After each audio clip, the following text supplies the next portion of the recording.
Ever seen someone get treated like they're invisible until the moment the truth hits like a brick to the face?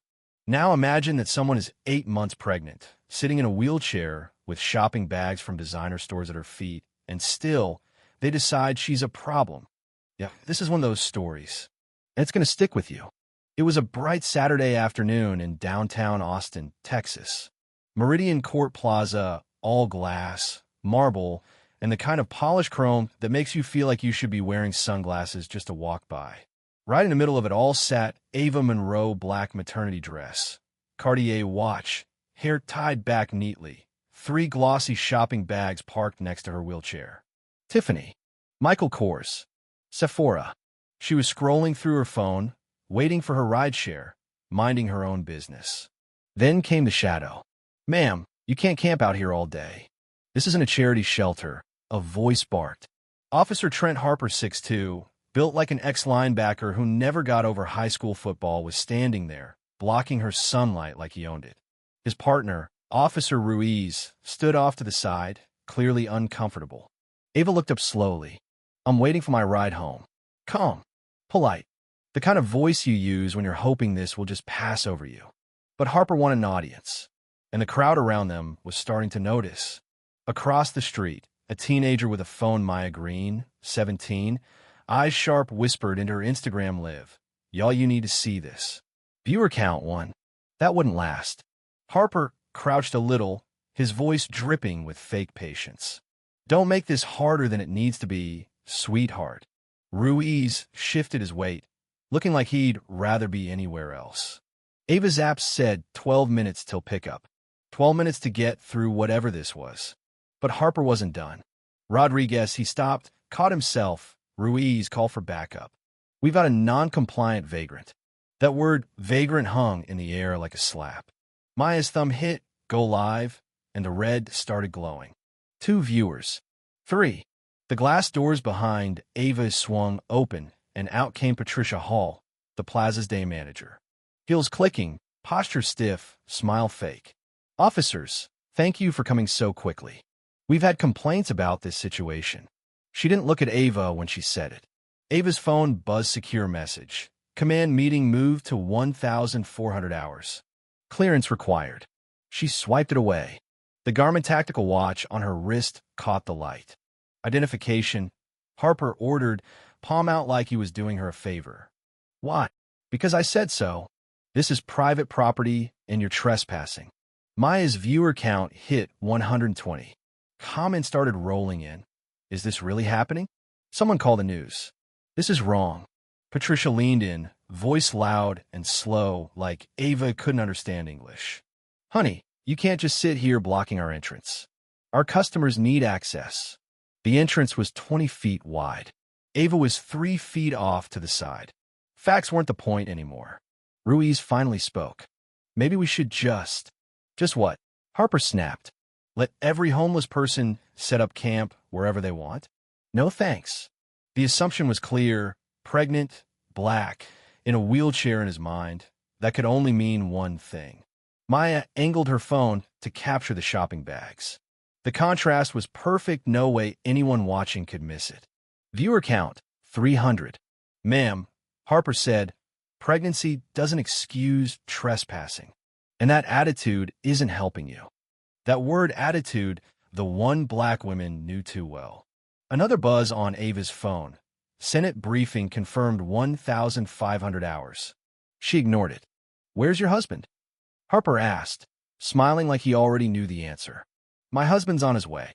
Maya's live feed exploded to 850 viewers. A woman in yoga pants yelled from the crowd. "She's clearly a paying customer. Look at those bags." Patricia ignored her. "Our policy is clear about loitering." Another buzz. "Package secured. En route. ETA, 3 minutes." Torres, slick suit, perfect hair, corporate district manager, appeared like a shark smelling blood. "Ma'am, we have the legal right to refuse service and ask non-customers to leave." "I'm a customer. I just made purchases. I'm waiting for my ride." Torres wasn't listening. Loitering isn't allowed without management approval. Ruiz tried again. "Maybe we just wait until her ride." "We don't negotiate with trespassers," Harper cut in. The crowd tightened. A local news van pulled up. Maya's viewer count, 6,200. Ma'am, Harper said, stepping forward, I'm going to need you to get out of that wheelchair for a search. The crowd gasped. Ruiz looked like he might punch his own partner. She's 8 months pregnant. You can't. I can and I will.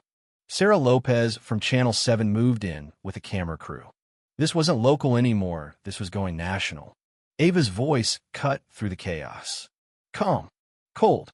Before you continue, I think there's something you should know. She reached into her Hermes purse slow, deliberate, and pulled out a black leather credential case. Goldseal. Department of Defense Eagle. DR. Ava Monroe. Naval Intelligence. Security clearance. Top secret, sensitive compartmented information. Silence. You could hear the crowd breathe. Ruiz straightened immediately. Mom, y apologize. You didn't know because you didn't ask, Ava said. You saw a pregnant black woman in a wheelchair and made assumptions. She slid her phone out, showing a photo, her in dress whites, standing beside a man in full Navy SEAL dress blues. Bronze Star. Purple Heart. Trident Pin. My husband, Commander Elijah Monroe, Special Operations Command. He's picking me up. The black Tahoe with government plates rolled up like it had been summoned from the air.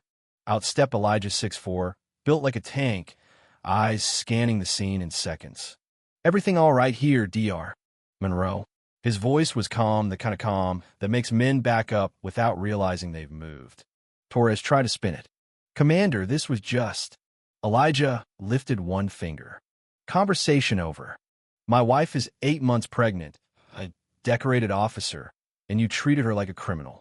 That correct? No one spoke. The live feed was at 28,000 viewers. Ava had one more card. She pulled out a different phone. Government issued. Encryption that costs more than some houses. Tomorrow morning at 0800, I testify before the Senate Armed Services Committee on contractor compliance with non-discrimination policies. Meridian Plaza holds $847 million in federal contracts. After today, we'll see how many you keep. Torres turned pale. Harper's jaw clenched. Ruiz looked like he wanted to disappear. 30 seconds later, Elijah was loading the shopping bags into the Tahoe. Ava turned back once. Gentlemen, you had the chance to see me as a human being. Instead, you saw a problem to be removed. Tomorrow, Congress will hear about your choices. They drove off, leaving silence in their wake the kind that follows a knockout punch. The video hit 2 million views in 24 hours. Harper was suspended, then fired.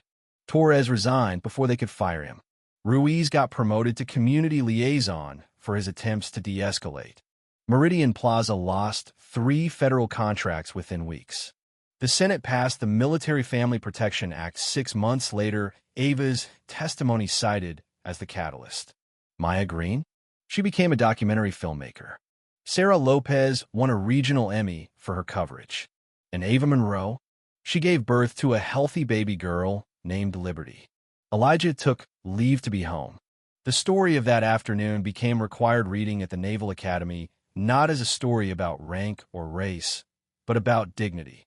So here's the question: if this can happen to a pregnant naval officer in broad daylight, with thousands watching online, what's happening to people who don't have the rank, the clearance, or the audience? You've seen it. Maybe you've lived it. Maybe you've watched it happen and stayed quiet. But silence? Silence is how this kind of thing keeps happening. Drop your thoughts in the comments. Tell me if you think justice was served here or if we're just scratching the surface. Share this with someone who still thinks discrimination is a thing of the past. Because change doesn't come from hashtags. It comes from witnesses who refuse to look away.